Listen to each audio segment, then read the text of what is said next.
I've been asked to take us on a walk down memory lane so that we all know how the Parkinson's Disease Association evolved, starting 40 years ago. As many of you know, my husband and I struggled with the symptoms of Parkinson's disease for years, starting in 1969. We didn't want anyone to know what made him have such difficulty walking down the halls of his medical office.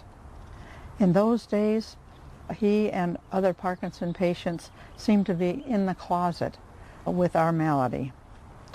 In order to secure his diagnosis at the age of 44, we had to travel to UCLA's Parkinson Clinic, as no physician in San Diego would diagnose Parkinson's in anyone as young as he. At UCLA, he was immediately diagnosed and put into the Hoffman-LaRoche study to determine the effectiveness of levodopa, which all of you probably know is the gold standard for treatment of Parkinson's symptoms. Years later, in 1980, we and others started the first support group in the county, which met at Mission Bay Hospital, which is now closed. 3 years after that, National APDA broached us to establish an APDA chapter and an information and referral center. With some reluctance, 5 of us, my husband Bob and I, Dr. Dwayne and Helen Darling, and Marvin Silver, formerly of our board, finally agreed to be the charter members of the San Diego APDA chapter, after which APDA National agreed to fund our I&R Center. That was in 1983, when there were thought to be about 2,000 people with Parkinson's in the county. Now it's estimated that there are about 9,000. Our goal then, as it is now, was to reach all of those with Parkinson's in the county with information and support. What a relief our center provided to all those who had been struggling alone, lacking information, support groups, and services. Our original office was at Mission Bay Hospital, where we were provided free office space for years. Finally, as all good things seemed to come to an end, eventually there was no more space available for our center at the hospital. So we had to start paying rent at an office at the Rose Canyon Business Park, which is near Costco on North Marina Boulevard. We functioned there as long as I was director, until 2001. Our San Diego Parkinson Corporation, which was our legal name then, was granted tax-exempt status by the Internal Revenue Service in 1989. Hence, this fall we will celebrate the 20th anniversary of our incorporation as a tax-exempt 501c3 public agency. The next step in our growth was to apply for funding from the United Way Chad. At that time, there were only 10 or 12 health agencies under combined health agencies, but now there are 25. We had to jump through many hoops to fulfill the rigid requirements of combined health agencies for their members.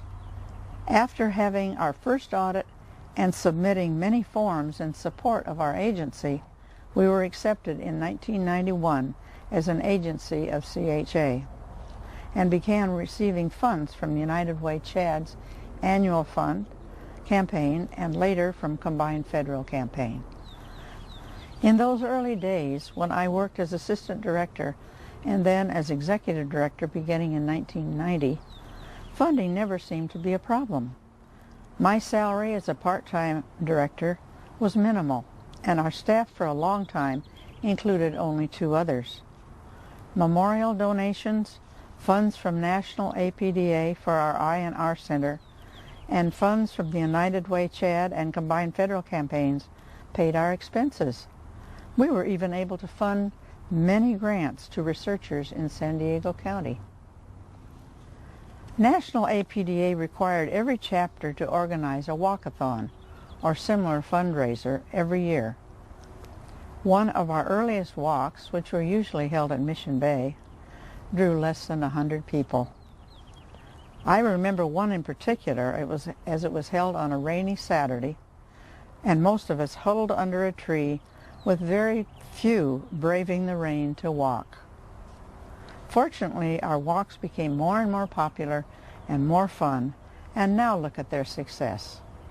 Though the chapter sends half of the net from the yearly walk to national for research, we currently receive about $39,000 a year from the National APDA for our R&R Center. I remember well some significant donations and their donors. First bequest came from a man in Hillcrest who had no children and no family contesting his donation of $87,000. The next bequest that I was involved with came from Eugene Veschlau's trust.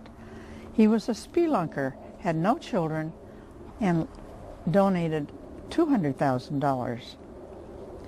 Sadie Gordon's bequest resulted in our receiving about $200,000 for research. Then the Helen Darling bequest of an 80-acre goat farm in Alpine resulted in PDA-SD receiving $118,000 after it was finally sold. Helen, as you remember, was one of our first APDA chapter board members.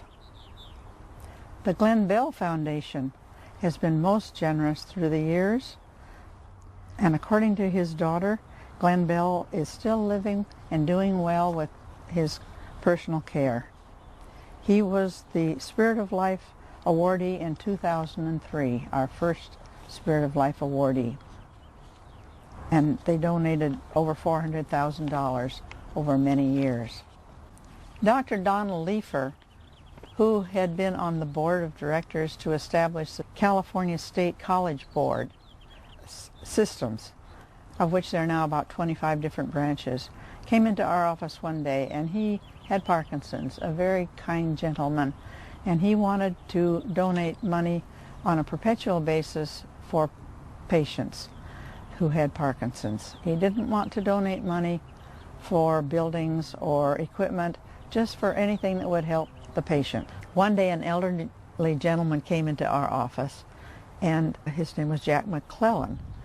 He had a caregiver with him, and we had some difficulty communicating because he was very hard of hearing, but he was completely in grief over the passing of his wife, who had Parkinson's. He told me that he had lots of money. He wasn't really sure how much money, but it was in the range of $1 or $2 million, and he wanted it to go to research or patient helps.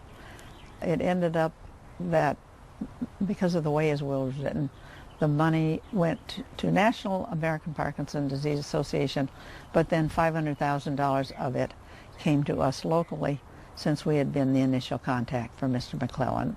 And I believe we've just finally received the last payment from that very generous bequest. To show how our agency has grown under Ron Hendrick's direction, our budget in 1999 was $150,000. 2 years later, it was $200,000. And in 2009, it's close to $1 million, about 5 times growth in 8 years.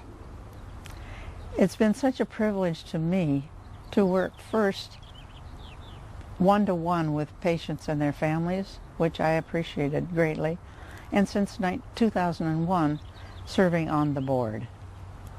Highlights for me have been working with the wonderful donors, of course, but also such outstanding people as Dan Dubina, Cindy Hedgecock, Larry Hunt, Chris Richards, Cherry Sevick, Dr. D. Silver, and in the last 9 years, Ron Hendricks.